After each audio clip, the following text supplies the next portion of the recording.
tubig ay may sariling landas. Minsan payapa. Minsan rumaragasa. May mga sumasabay sa agos at nagpapatangay na lang sa daloy ng tadhana. Meron namang sumasalungat, pilit na binabago ang kapalarang nakatakda. Sa pagitan ng pag-anod at paglangoy, doon nabubuo ang kwento ng ating mga buhay. Ikaw, paano mo sinusulat ang iyong kwento? Sumasabay ka ba sa agos o lumalamoy ka laban dito?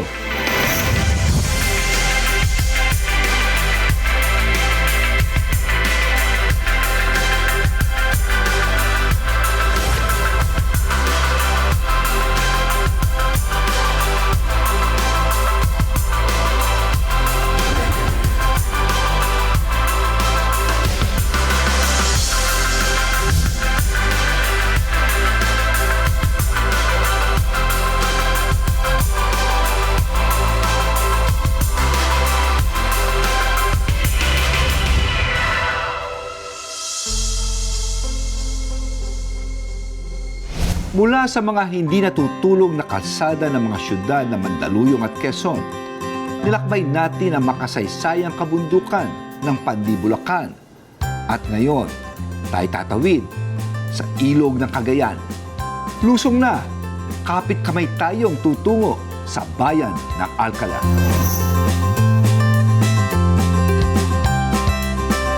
Matatagpuan ang Alcala sa tabi ng pinakamahabang ilog sa Pilipinas. Tahanan ito ng iba't ibang uri ng tribo, pati na rin ng simbahan ng Santa Filomena, ang pinakamalawak na simbahan sa lambak ng Cagayan. Sa dalawang magkasunod na pagkakawasak at paglubog ng bayan dahil sa tinatawag na 100-year flood, hindi lamang pananampalataya ang kinapitan nila, kundi pati na rin ang siyensya. Sa pinaghalong tubig ng ilog at rumaragsang baha, umahaw ng kwento ng mga magsasaka. Isa na dyan si Mang Arthur.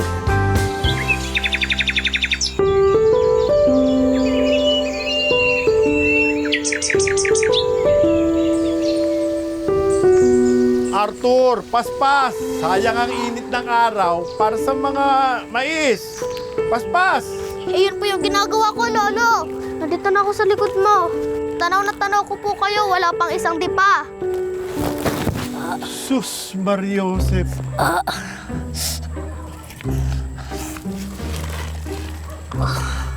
Di ba ang kabilin-bilinan ko sa'yo, ingatan mo ang... Iingatan ko po yung sarili ko, Lo.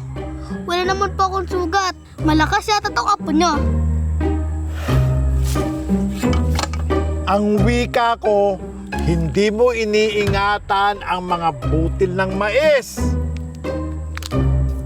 Iniingatan ko po, Lolo. Lahat, Opo, lahat po. walang natapon.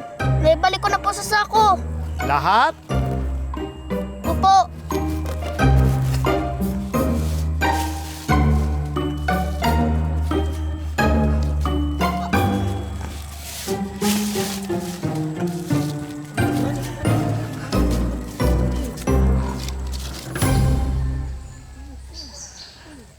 basta mo na lamang tinabunan ng lupa para pagtakpan ang mga hindi totoong bagay na lumalabas sa bibig mo, Apo. Patawad, Lo. Alam mo ba, ang bawat butil nito, maliit man, ay may kakayahang lumago at makapamunga ng marami parang sa buhay. Ang maliliit na katapatan, kabaitan, pasensya, sipag, parang mga butil ng mais na kapag pinagsama-sama, nagiging napakalaking biyaya.